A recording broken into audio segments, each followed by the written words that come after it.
Okay, what's up? We got Ryan back. Dude, back-to-back episodes pretty much. This is great. Yeah, I'm excited about it. It's been amazing how much feedback I've gotten. I got buried in all kinds of emails, and it was interesting to see what people wanted to know. What was the best and worst email you got? Well, there was a handful of people trying to sell me their company, but they were usually too small. But there was a couple interesting ones. And yeah, if people out there want to email me, they can just go to ryanbegelman.com. And if they have a company with 300,000 or more profit, I'm interested in buying it. Or if they just want to, jam out or ask me a question, I'm happy to help them. And a lot of people asking me about the concept of like how to structure your business to minimize risk and upside, which we talked about, like joint venture waterfalls and structuring separate LLCs, and some invites to some other podcasts. So you guys are kind of like kingmakers, I guess.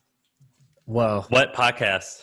music to my ears. To be honest, I only listened to like three podcasts and didn't listen to it for a while, so I didn't recognize the podcast. But I don't know. One of them had like Gary Vee and some other interesting people. Looked pretty legit. Nice. Ryan, I don't know if you guys happen to see this, when I tweeted about how I thought buying a home was a horrible idea, I pissed off so many people. I agree with you, by the way. I mean, Yeah, I totally agree. I think historically, like home values have grown like 2 or 3%, and obviously in some areas, if you bought at the right time, they've done better. But yeah, I mean, I was a renter for a super long time because I felt I could do better with my capital. Yeah, Yeah, I'm it was about to funny. eat a huge loss on my San Francisco condo, so I'll never buy again. As far as I'm concerned, like, this taste will take 7 years to wash out of my mouth. How much will you have lost? A significant amount? Yeah, I think I'm going to lose. I think it's going to sell for 200,000 less than I bought it for. So that's just straight out of my down payment, and then the agent fee is like 5%, right? So I went with like a real agent, not like a discount broker, because I was like, shit, it's gonna be hard to sell. I think I actually need somebody who's good and will hustle for this. But 5% of a $2 million house is like, that's 100 grand right there. So on top of the loss, I'm then going to pay the 100,000 fee for my, for the pleasure of losing money on my house, but whatever. It's okay. When some other places I lost on this one, that's okay. Well, one of the ideas I brought today is how to make money on your house. Oh, okay. Yeah. Let's start with that then, Go. because I need that. Well, it was along the concept I was talking about on the last show about holistic entrepreneurship and how you can live better lives through entrepreneurship. And so like one idea that I love noodling on is, okay, you buy a house outside of a major city in a destination people want to go, like Hudson Valley, New York. And then you renovate the kitchen, you make it a chef's kitchen, and you give high-end cooking class experiences. I've done a bunch of these myself, but I was doing the math on it, and if you do 2 classes a day, $500 a person, and you have 10 people per class, and you do that 5 days a week, 50 weeks a year, it's about $2.5 million of revenue, and you could generate probably at least 30% margin. That's 750 grand a year, and all while you're just like tending your garden, teaching cooking classes, and frankly, I at 30%, I think you could actually hire a couple of people to teach the class for you. You'd want those people in your home? The Well, you home could build like is a kitchen for him, basically. It's not even a home. okay, well, fine. You build one of those little pop up like manufactured modular homes in the backyard, and you do it there. Yeah, who's paying? You pay $500 for a cooking class? Is that a thing people do? Yeah, I mean, well, you could turn it into if you could turn it into like a half day experience. Yeah, I've paid that much, and frankly, I think you could have a higher end offering that's like a couple grand. And we actually do this at Summit. So we've hosted all kinds of weekends. We've about 150 people come out to a weekend, and they cost about 2 grand. And we experimented with a culinary weekend where it was like all different kinds of chefs and tasting different kinds of things and making things, and people love it.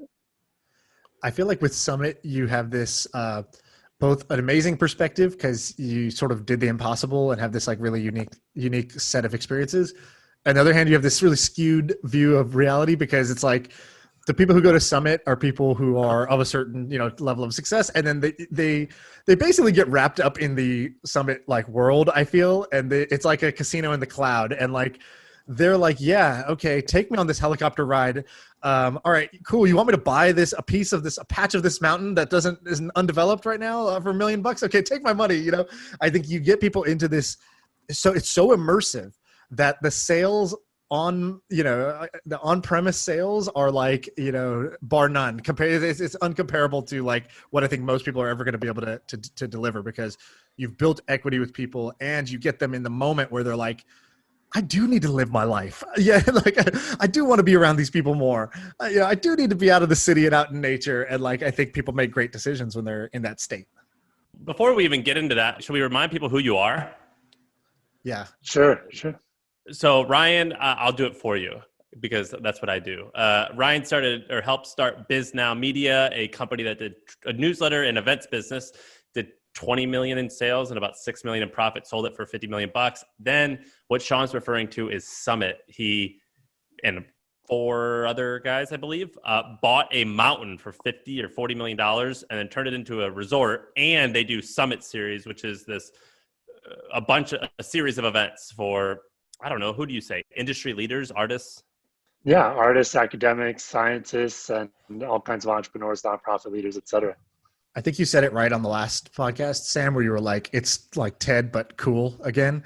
Like kind of maybe how TED used to be. It's like TED, if TED was done by like, 27-year-olds who like wanted to have a lot of fun. And Ryan, you don't know this, but I've used you as an example so many times. I've never even been to Summit, but I heard y'all's story. I read about it because I was like, who's behind this? And it validated this theory I have, which is you get no rewards pretty much for attending the party, or very little rewards for attending the party, but you get all the rewards if you host the party. And Sam, you did the same thing with HustleCon, where if you do the sweat to organize and you can convince just that first couple people of legit players to come in, there becomes this domino of legit people who will come in, even though you have no track record, no nothing, no claim to fame in that regard. And by being the one who invited everybody, you get this like amazing rush of goodwill and opportunity and relationships with people. And I've seen Sam do this with HustleCon. I saw you do this with Summit Series. And then the other example I always give is Patty, who created Web Summit and F.Ounders or whatever. I don't know if you probably know Patty because you guys are kind of in that world. Yeah, no, Patty did an amazing job of Web Summit. And no, you're absolutely right. Summit started with just 19 people. We cold called them, and those 19 then invited their friends, and then they invited their friends, and it just snowballed until it was, a few thousand people getting together. Who was the most interesting first like domino to fall of like legit person who was going to attract other people, but they had to be the first one onto the dance floor? Like, with Twitter, Ashton Kutcher or whoever, who was the first celebrity to really come on the platform and legitimize it? Who was y'all's first in that batch? What was it, like the Tom Shoes guy or something? Yeah, I mean, Blake Mykowski from Tom's, definitely. And I would say Tony Hsieh was instrumental from Zappos. Tony was not only one of the first summiters, but we hosted this event at the White House where we were introducing basically the White House cabinet to Silicon Valley and entrepreneurs.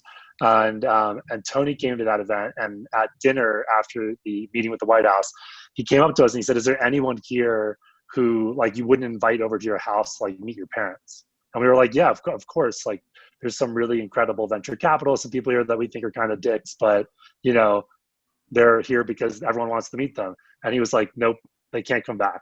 He's like, if you want to build serious culture and you want to have people that, like hold the values of this, then you need to only have, a certain kind, like you need to have kind-hearted participatory people. And that became then, our second, kind of criteria for who comes. Who's the most interesting entrepreneur you guys have met, or a couple of the most interesting, where you're like, this person is all they're cracked up to be? Well, I mean, look, it's controversial to say, but I told you this when we were together, Sam. I think Adam Newman is someone that I spent a tremendous amount of time with at certain key points in WeWork's run up. And although, obviously he may have his shortcomings but it was incredible to see how quickly he could learn, how good he was at negotiation, at real estate, at designing the space, designing the website. I just think he's been now underrated in how dynamic he is in many respects, just like in terms of just like pure execution. Can you tell Sean and the listeners any of the stories that you told me? Yeah, an example would be I would go into his office and I was just always impressed by he'd have this huge screen up with all his KPIs. And he was on top of like how many people were asking for the air conditioning to be turned down in their WeWork, and how many tours happened that day, which frankly, like as someone who prides himself on building his businesses around KPIs, like I had a hard time building that level of transparency into my business. And I had been doing it for even longer than him at that point. So I don't know. There were lots of little nuances like that that I was impressed by. So I got a question for you. So last time you were talking about structure and you were talking about like having a hold co that licenses the brand to the individual like kind of operating entities. And this is kind of controversial because this is what like Sam, when I was listening to it, I was like, Sam, you got to ask about WeWork. WeWork did this and it was super controversial, right? Because like, well, I know that Ryan and Adam had a relationship, and Ryan and I were shooting the shit about it, and I just didn't know where I was going to let Ryan decide if he wanted to get there. okay, so I'm gonna ask it more directly. So that structure made a lot of sense to me, and I think there's a ton of merit to it. But then WeWork was kind of an example where, from the outside, it seemed like maybe that had gone too far, where he was licensing back the WeWork name for like $7 million, and he was the master owner of the leases, and then they would lease from him, and so it kind of seemed like a double dip for the founder in a way that was not well received by the like kind of startup community and investor community. What do you think? Is that an example of no, that was legit, or yeah, maybe he took it too far, or this is completely misunderstood? Here's actually how to think about it. So I think in some ways it was misunderstood, and in some ways it was not executed quite right. And I can't speak to why, but this is very common in hotels. So Marriott and Hilton originally developed their own buildings, owned the buildings with investors. Each building would have different investors. Maybe one set of investors doesn't want to invest in their Dallas hotel, but they do want to invest in the Houston one. So, and then they would have a holding company that owned the license to, and owned the brand and had, and actually employed the people that were on the ground in each hotel managing those. And for that, they would earn like 7% of revenue. So they'd have economics in the building, and they'd have economics in the service that's being provided from the holding company. So this is, and then over time, Marriott decided that it was not advantageous to own the real estate, because real estate is a slow burn business because it's very capital intensive. You can only open up so many hotels in a year if you have to go about it that way. So they sold off the real estate, and they said, look, let's just double down on the flag or on the management company. And that way they were able to open thousands of hotels very quickly. So, I think Adam was dabbling in both, right? He was owning real estate with like joint venture partners and private equity and other sources of capital. And then he had WeWork that was venture backed by another group of investors, some of whom might be the same investors in the real estate. And they were then, doing these deals where they were leasing the properties that they owned. And one way to solve that so that everyone's aligned is you raise capital from the same investors for both LLCs. So you say, one entity is going to buy buildings and develop them and redevelop them and lease them to WeWork, and the other entity is going to be WeWork, and it's going to own, the technology and the brand and the know-how of how to actually operate these on the ground, and it's going to lease them from them. So I think that's one way you could do it. The challenge, though, is that those are two kinds of different investors. The kinds of people who invest in real estate and the kinds of people who invest in venture are rarely the same people. And so I'm guessing that's one reason he was struggling with that, is that the investment community didn't really understand like the profile of how these two Right. things could be synergistic. But how do you do that with like a software company or a media company? I mean, like with more traditional internet-based stuff. So like, an example for a media company would be to follow the Virgin model, where you build up a media brand, you develop the brand, and then you license that brand. So take like Barstool, instead of them, being bought by Penn Gaming, I think it was, they could have licensed their brand to Penn. Penn could have spun up, an app for sports betting, and Barstool maybe takes 7% of it. And in addition to that, Barstool maybe gets paid for advertising so that they advertise, the new app. And in addition to that, if they want to take it a step further, they could even raise like a venture fund and invest in the new joint venture, so that they're basically taking a piece of the pie on every leg. And a great example of someone who does this really, really well is Barry Sternlicht, who created the Starwood Property Group, which is a publicly traded company that owns, Starwood and lots of other brands like St. Regis. But he also, I think a lot of people don't realize this. He also owns Starwood Capital, right? So he also is a private equity fund, and he also owns the One Hotel, and he also owns the Baccarat. Okay, here's a great example of this. So, all right, today's episode is brought to you by Tempo. Tempo.fit is the website. I actually use this. I've used this for a few months now. And it's this machine that has a touch screen and this 3D sensor. And what it does is they give you weights, like 115 pounds in weights. And it's for strength training. So what it is it measures your body and it sees how much weight you're lifting. It sees how many reps you're doing and how much effort you're putting in, what your heart rate is. It's pretty amazing. And then you have a coach on screen walking you through what to lift, how many to lift, what workout to do, whether you want to do a 20-minute, 10-minute, 50-minute workout. It's pretty amazing, but the best part is the leaderboard. The other stuff, all the features that they have, that's cool, but I'm obsessed with the leaderboard because it measures how many reps you're doing and how much volume you're doing, and you can compete with other people who have taken the same class. So it's made me want to work harder, lift more weight, or have more endurance. It's just pretty freaking fun. And the whole point of working hard is to have money so you can spend it on stuff that will make you live longer. And this product, Tempo, it checks that box for me. So they're our sponsor today. If you use the code Tempo Hustle, you'll get $100 off. So tempo.fit is the URL,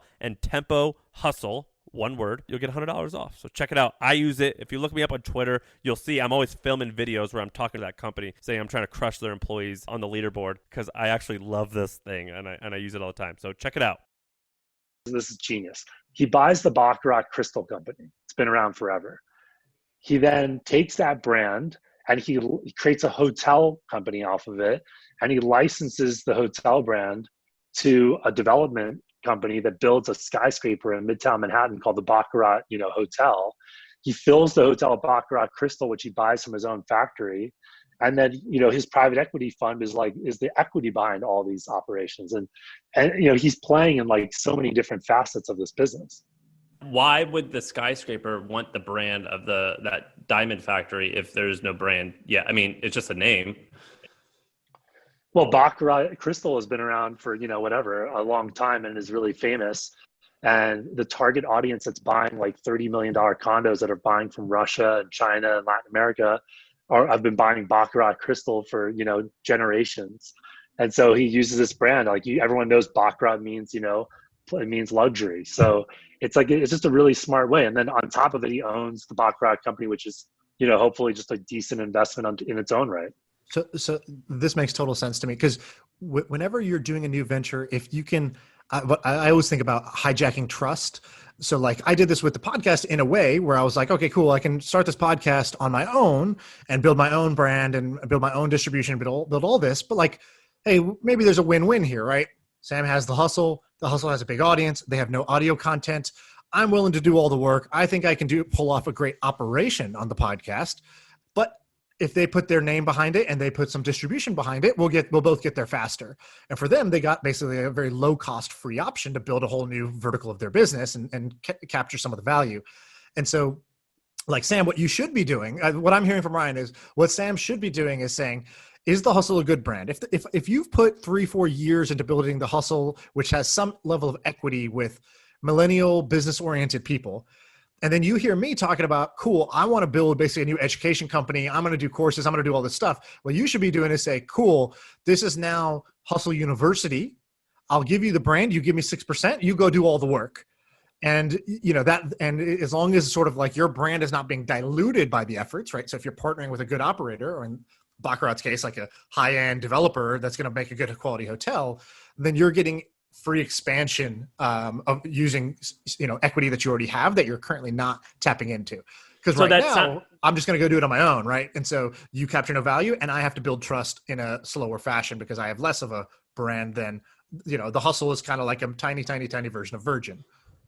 So that sounds great. So when it works out, it works out. Let's talk about the downsides of that, because I don't want people to think oh, this is obviously the answer. Let's talk about the downsides of that. I mean, the other side is that is you go do it on your own. The other side of that is that you do it and it sucks. So that would, if Barry didn't, what's his name? Barry Sterlick. He's pretty Barry amazing. Sternlicht.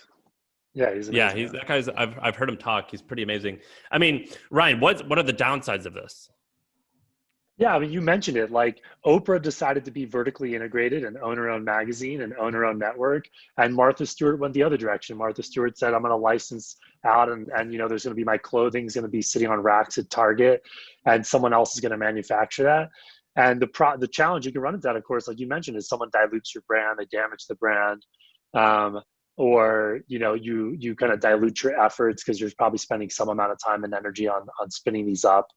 And I don't know. I think you probably also have like trademark and legal costs because like Virgin has a whole team of people that are just fighting like trademark issues globally for them. It's an amazing story and company. And also, by the way, for Virgin, I think they have launched 200 companies and 60 of them are I think are around today. So like just like a venture studio, you're going to have failures. So yeah, there's definitely challenges. Now, one way to manage those challenges is through your license and through control. So you either want to control the brand as best you can through your license. So making your license have like maybe they have a brand committee that has to approve like marketing collateral and things like that for the licensee. Another way to manage that is to either raise a fund or have the money to own a majority of the company as well. So you're not just getting 7%, you're also controlling the company. Maybe you have 3 out of 5 seats on the board. And so if the CEO of the new company is doing kind of shady stuff or isn't running it well, you terminate them and replace them. Everyone talks about Virgin, and few people I think understand how it works. I think I don't understand entirely. I think you do, though, right? Yeah, I'm really into Virgin, and I think in general people don't I think so. Here's what I've observed: private equity people don't understand startups, and startups don't understand private equity. And if Totally. you understand both sides of these coins, then you become like you become infinitely more flexible and creative at how you can go about creating value for customers and shareholders. And so, yeah, Virgin is one of the few companies at scale that clearly understands both of these things. And they have a group in London. I think it's like 300 employees. And basically, what they are is they're like a startup studio meets a private equity fund. They spin up companies from scratch, or they join venture with existing entrepreneurs who are going to build companies underneath their brand, or they buy companies and put their brand on it. Like they have a lot of different ways of skinning the cat, but ultimately it's a brand. It's like a branded Berkshire Hathaway. They So actually have 4 sides, right? They have innovation like a startup. They have private equity style business operations as well. So they understand both those. But then they have a brand like Coca-Cola and Nike. And then they have operations like in a way that those companies, do. So they have these like sort of four dimensions that they got to world-class level at. And then you get sort of outsized returns. But where did the cash come for all this? So Virgin originally was a record store and then a studio. And then like 15 years in, it was an airline. So like, where's the financing for all this come? Did it come from, they sold their record label for $800 million. Was that the huge seed funding? Yeah, so originally it was a magazine when he was a teenager, and then in the back of the magazine he put like a mail order for records, and then he became a record label. And you're right, he made a fortune on the record label. He also even created a gaming company. They made video games, so he made a bunch of money. So in his case, it's the family office that's doing this. But my point is, you don't have to be rich to do this. You could create a fund or bootstrap a company and then use the cash from that business, like Andrew Wilkinson, who's been on your show, used the cash from his own operation to start buying other companies. And of course you could also then, and as Tiny has now done, raise a fund. And so yeah, you need the right kind of components. You need operations, you need a fund. Those 2 things alone will allow you to do this. And the third thing that will allow you to go a step further is to have a brand. And like obviously the Hustle as a brand, Virgin as a brand, Summit as a brand, and then you can start to do really interesting things. I mean, in the case of Stern, like he didn't even have a brand. He bought the Baccarat brand, and then he also proved that he could do it by starting a brand. He created the One Hotel, for example, from scratch, and so he's done it, in both ways. It's really interesting. That's awesome. And Ryan, we talked on the phone last night, and it was a great first date. I was blown away. You had a bunch of interesting thoughts, and the thing that I thought was kind of unique about you, because I talked to a bunch of people who know a lot about business and they have a cool success story, but I thought you had a very good, I don't know, point of view or set of wisdom around a style of entrepreneurship that most people don't talk too much about. I know you were talking about it a little bit on the last podcast, but I thought you might have some thoughts or wisdom around, creating wealth while still having sort of a great life and not just this like extreme Olympics level commitment and sacrifice all other areas of your life approach to business. Yeah. So I've been trying to think about how to best describe this, and I was talking the last episode about holistic entrepreneurship, and maybe another way of putting it, I was thinking is, instead of thinking about disruptive companies, lead disruptive lives. And so, I left like the kind of the traditional path of working at the Carlyle Group and being in private equity for this kind of entrepreneurial journey that took us on this crazy adventure. And the idea was to like disrupt the norms and to get to a place where we could, kind of zoom out and broaden our focus from just achievement of status and money, and instead like broaden our focus to creating real wealth. And I think real wealth is about freedom, and it's about the freedom to fully express yourself, to be creative, to use your imagination, to avoid commuting to work if you don't want to commute to work, and to, of course, making enough money to support your livelihood. And I think along those lines, I've learned a few things that I'm happy to share. Yeah, let's do it. Yeah, one thought was, build skills that will allow you to make money around your passion. So, learn sales, learn marketing, learn digital, not just to get rich, but so that when you have a passionate idea, like, exactly how to execute on it. And so I'm always trying to master these skills, which happens from listening to shows like yours, watching YouTube channels, and like learning, just taking online training, taking Udemy classes, taking online courses, calling founders, which is a lot easier to do than you might imagine. I'm constantly cold calling founders. Have you heard of Ikigai? I have, yeah. Yeah, so basically, is it Japanese? It's a philosophy, or I don't know how you categorize it, but I think it's Japanese. And it's like it's like four circles that kind of look like the Olympic rings. And it's like basically, what does the world want? What do you want to work on? What can make money? And what are you great at? And it's like the whole premise is find out something right in the middle of all four of those things. I think that's what it is. Yeah, you can even eliminate one of those, because if you do something the world wants, the money will come. And so I think you could simplify, because that diagram makes it look like you have to become a flower, or it's like, is it confusing what that is? But the real simple version is just, what do people want? What do you enjoy doing? And what are you actually good at? And if you find the intersection of those three, that's the zone of genius you want to like operate from. And it sounds like, Ryan, what you're saying is like, there are some master skills to pick up. Master skills like communication, like sales, like persuasion, like digital literacy, so some things like that if you have sharp at your disposal, then if your hobby is Ferrari, you'll know that you can spin up a free newsletter and create a paid membership on top of it, and you could be those guys who do $2 million a year on their Ferrari newsletter, talking to other Ferrari nuts. Yeah, exactly. Like, right. Like I've mastered, events and info products and experiential. And so boom, like if I get into cooking, I could create a culinary school. And so, and my other thought was think small. Venture, I think like the world is dominated by this like kind of venture, big, total addressable market sort of thinking. And I really like this thought of like minimum viable market. Like what's the smallest market that you need to generate the income that you're trying to generate? And often, one way of thinking about that is think expensive, think cheap. So like I could offer my cooking class for $5,000 and make it extremely high touch. And then I might only need, 10 people a month to make a small fortune. Or I could charge, $50. And then, I've got to build like a much bigger scale to kind of venture company. Well, okay, but sounds good. I am interested in that. But let's play the other side of this, which is 2 points. The first is, if you're only making $500 classes, like that's not fantastic for the average Joe. And like there needs to be Walmart, and the biggest thing in the world is, it doesn't matter what's the biggest. A big thing is Louis Vuitton. A big thing is Walmart.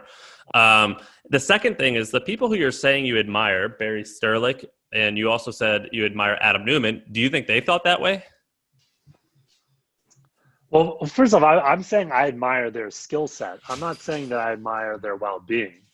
So they're two different things. And I'm not saying I don't know them intimately enough to know their well-being. But what I'm suggesting is that we don't all have to build like billion-dollar companies. They're, good for the Sam Waltons out there and the Adam Newmans. Like, let's let them go solve that. Luckily, there's 7 billion people on the planet, and someone's going to step up and sacrifice their whole lives and their family and their hobbies and their well-being to make these insane, incredible billion-dollar companies. I'll be happy just to build something that makes me a nice income and is meaningful. So I just hate when we get into these discussions, me and Sean do with a lot of people, and they say things like that. And I always want to make it clear because to the audience, it's like what our guests and what we are saying is that this is just one way to get it done.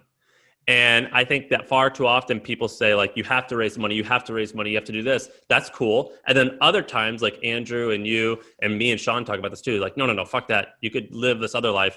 And in reality, we have to understand that there's so many ways to get it done. But that's the point of a podcast, right?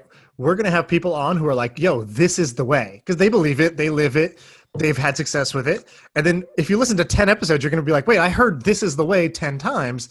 What that really tells me is that there's 10 ways, and I should pick and choose the one that resonated the most with me. Totally. And maybe it changes in my 20s versus my 30s versus my 40s. And, I'm cool to be flexible with that over time.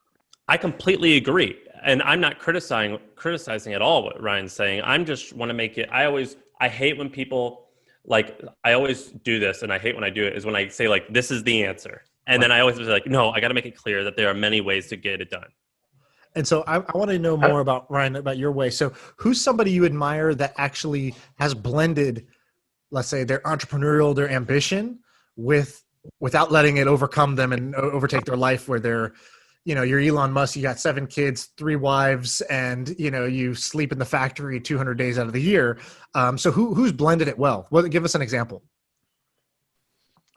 Well, I started talking about this last time, but, like one friend I mentioned is Joel Holland, who owns Harvest Hosts. Yep. He lives in Vail, Colorado. He's got this great company.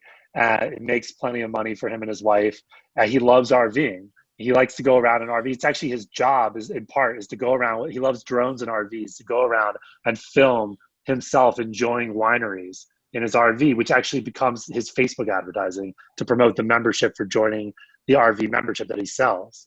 So I really like that. That's like one of my favorite examples lately. So let me ask you a different question. Let's talk money for a second. So you made a good amount of money off BizNow.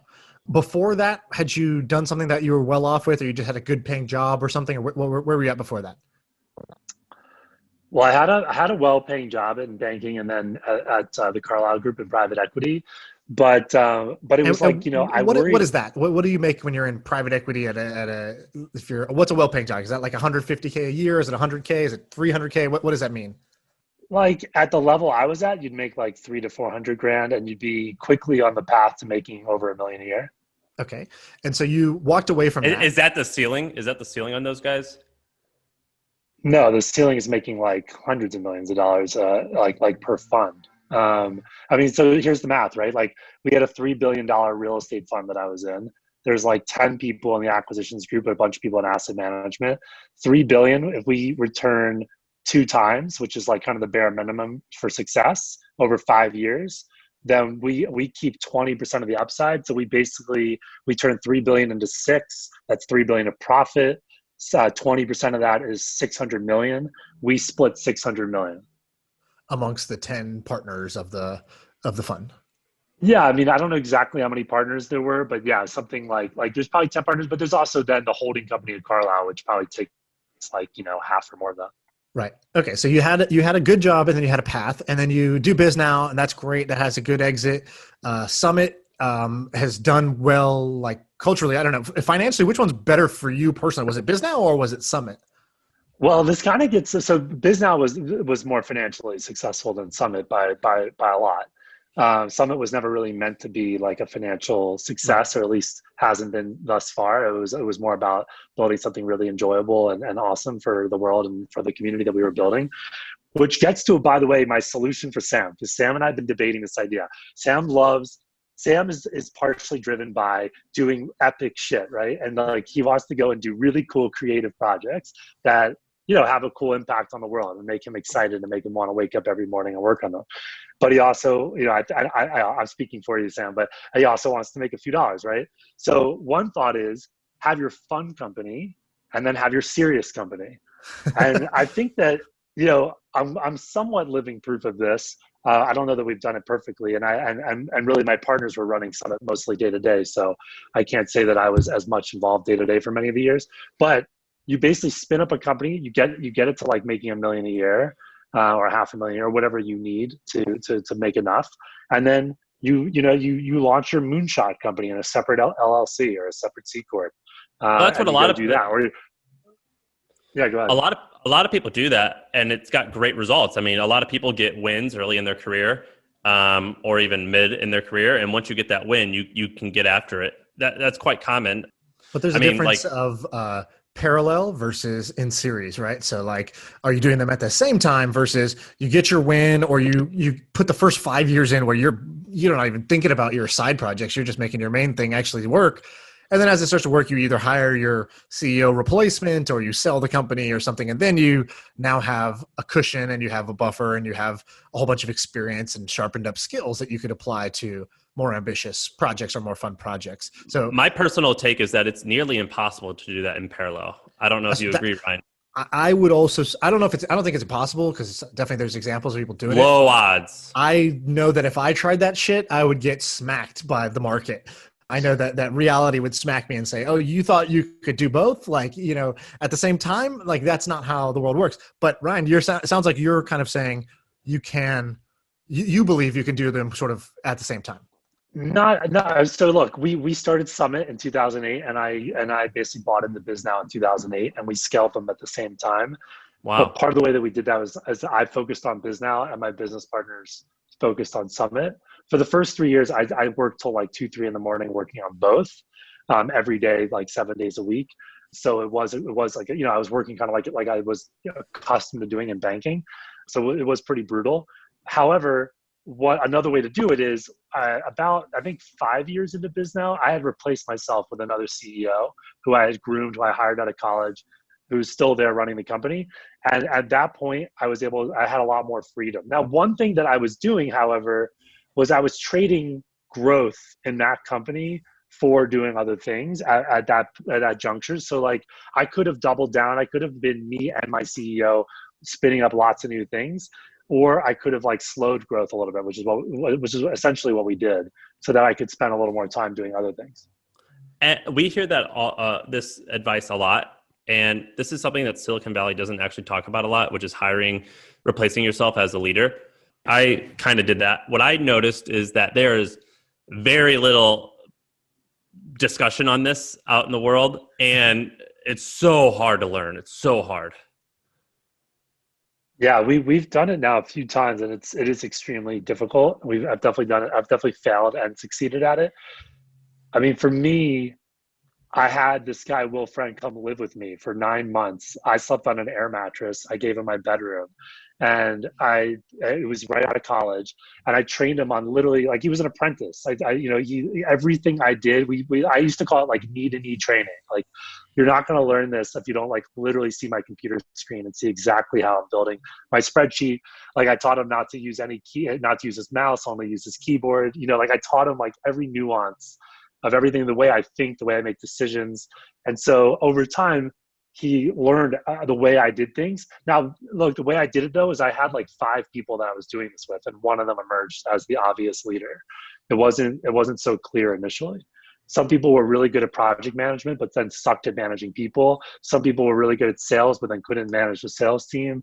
And you know, some people could do one thing, but they couldn't innovate. So it's definitely challenging. I mean, one thing is, if you're really good at being innovative and being like the 0 to 1 guy, you know, you can just be like a very active advisor to someone else who's a stronger integrator and operator. Or if you're a really good operator, like maybe go find yourself more of a visionary 0 to 1 sort of person. So, that was kind of part of my approach there. And you texted us before this, you go, I got a bunch of frameworks around getting rich and having fun / happiness, which I think is what everybody wants. So, yeah, sounds awesome. So rattle off a few of those before I know Sam has to jet soon. So I want to get to some of these goodies while Sam's here. Before just starting a business, think about the exit multiples of that business. I wish I had done this when we got involved in BizNow. If I had known that trade expos sell for 12 times, but newsletters, sell for less, and conferences sell for somewhere in the middle, unless a caveat there, newsletters at scale, can sell for more. But I just didn't realize that. And so it's not so much that you're trying to sell your company, it's that high exit multiples mean something. They mean that the company is probably more enduring, has higher barriers to entry, has more diversity of suppliers, more diversity of customers. And so you want to replicate businesses that have higher multiples. If you're going to put 5 years into like spending night and day building a startup, build a startup that's hard to disrupt, that'll endure.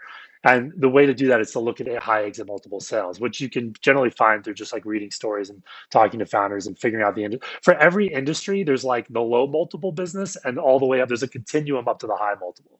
And so I would try to understand where you are in that industry as you're thinking about your ideas. That's my first point. You just saved 1,000 entrepreneurs listening to this. Like you just saved them like an aggregate of $100 million easily, because somebody's going to do that. Somebody's going to say like, actually, that makes a lot of sense to me. Should I be building a SaaS company or should I be building information product or whatever, right? Like, and each one of these has a different return profile. And look, if you're looking for what's going to be the most successful and what's going to get you the most value, then that's a good thing to work backwards from. What else you got? Yeah. Okay, second one, take multiple shots on goal because most ideas don't succeed, but you don't want to take multiple shots on goal that are very different because now you're having the stress and you're spreading yourself too thin. So like, I'm not saying start the boring company and start, Tesla at the same time. What I'm saying is with BizNow, we launched a newsletter business and we tried 12 different flavors of that business. We tried a newsletter for lawyers and another one for real estate entrepreneurs. It was the same editor, different writers, but same processes, same best practices, same learnings. I've seen Agora do a good job of this. I've seen Golden Hippo, who you interviewed, Craig Clemens, do a good job of this in direct to consumer. You're basically using the same infrastructure, the same learnings, the same systems, but you're trying different permutations of a similar concept. And then whichever one works, you got to know when to cut the other ones and then double down on the one that's working, which is kind of, that's actually part of the hard part. How long did it take you to test each one and what was your process? We took way too long and we're not very good at it at the time. If I was doing it again, but basically we would spin them up. They were very quick and easy to run. You'd hire one writer, you'd build an audience up to 10, 15,000 subscribers. You would start producing the newsletter and then you would launch your first conference. And then maybe you'd launch like a job board and you would play around with that. You'd sell your first ads. And then once it got up to like, and then I would hire a salesperson, get it up to like 100 grand of revenue.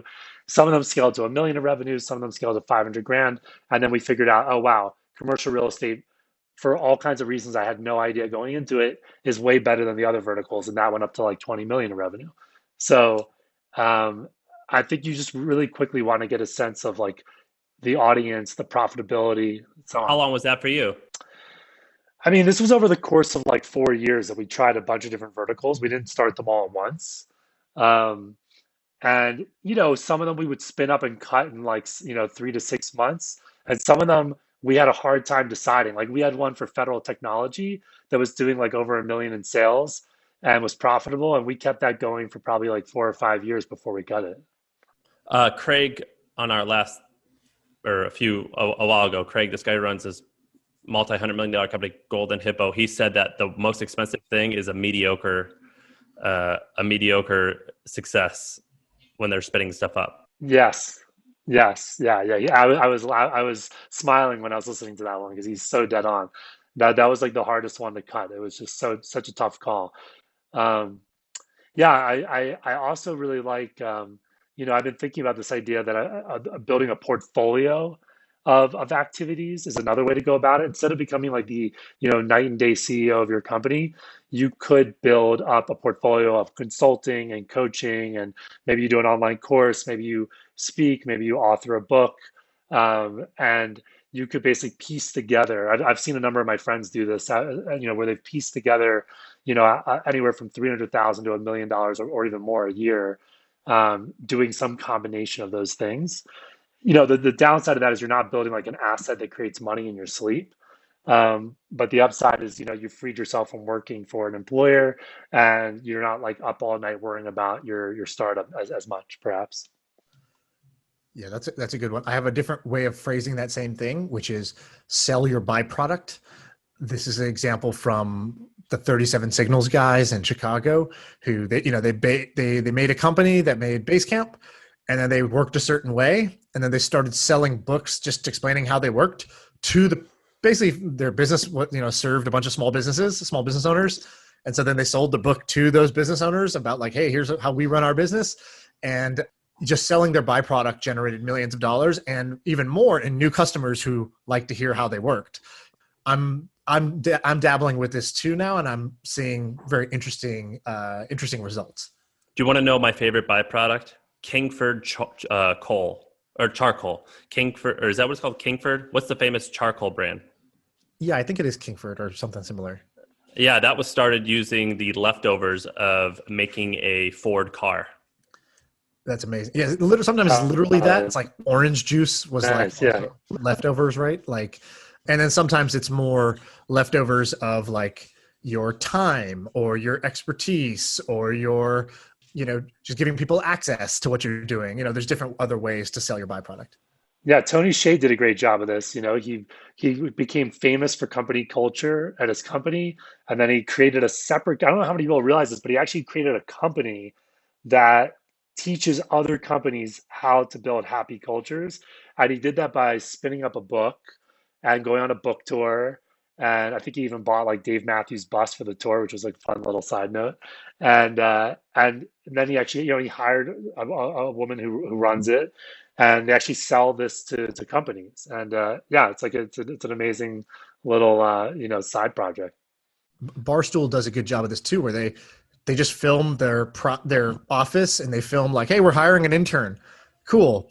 Put a camera up, and this is going to become like, content that's worth X dollars. And we're hiring this person anyways. Let's just make it entertaining. It'll be more fun for us, and it'll generate attention and revenue. So like, why not? We're doing the product anyways. Yeah, I love how Barstool does that. It's so brilliant. I wish I had thought of that years ago.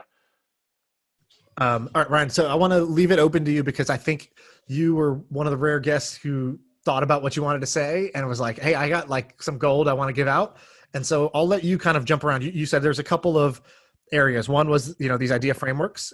Some was, wisdom on kind of the health wealth balance. You talked about ways to finance without venture capital, 3 ways. And you said you had a couple ideas. So I'll let you go where you think there's the most gold, and then we can always have you back.